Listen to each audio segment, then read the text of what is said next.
أعوذ بالله من الشيطان الرجيم. بسم الله الرحمن الرحيم. بسم اللہ الرحمن الرحیم۔ السلام علیکم ورحمۃ اللہ وبرکاتہ۔ بات کریں گے برج میزان کے حوالے سے۔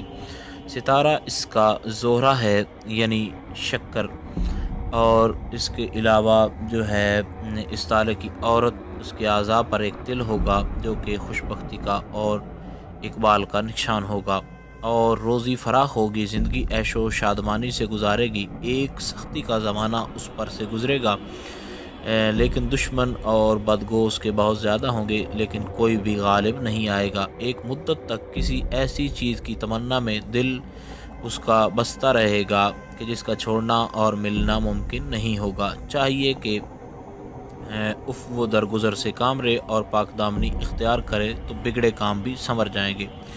اول عمر اس کا مصیبت، لیکن آخر عمر جو ہے وہ عیش و عشرت سے گزرے گی۔ آتش مزاجی کی وجہ سے کفر کے کلمات جو ہے وہ کہہ بیٹھتی ہے تو ان کو ترک کرنا چاہیے۔ حرام چیز سے بالکل پرہیز کرے۔ شوہر اس کا مہربان رہے گا۔ بیماری اکثر جو ہے اس سے جو ہے سفرہ وغیرہ یعنی بلغم وغیرہ اس کو جو ہے وہ اکثر طور پر رہے گی۔ آنکھوں کے نیچے اندھیرا سا معلوم ہونے لگے گا۔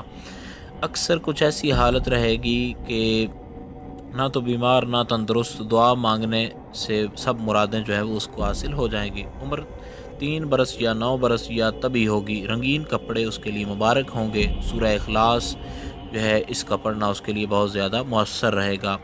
اور یا ہادی یا مہدی یا حمید یا احمد یا محمد یا حی یا قیوم یا دائم یا اللہ یا اللہ یا اللہ، یہ پڑھنا اس کے لیے بہت زیادہ مفید رہے گا۔ امید کی جا سکتی ہے برج میزان کی جو ڈیٹیل تھی اس کی آپ کو سمجھ آ گئی ہوگی۔ کوئی ڈاؤٹ وغیرہ رہ گیا ہو تو آپ کمنٹ کر سکتے ہیں، انشاءاللہ العزیز آپ کو آگاہ کر دیا جائے گا۔ السلام علیکم ورحمۃ اللہ وبرکاتہ۔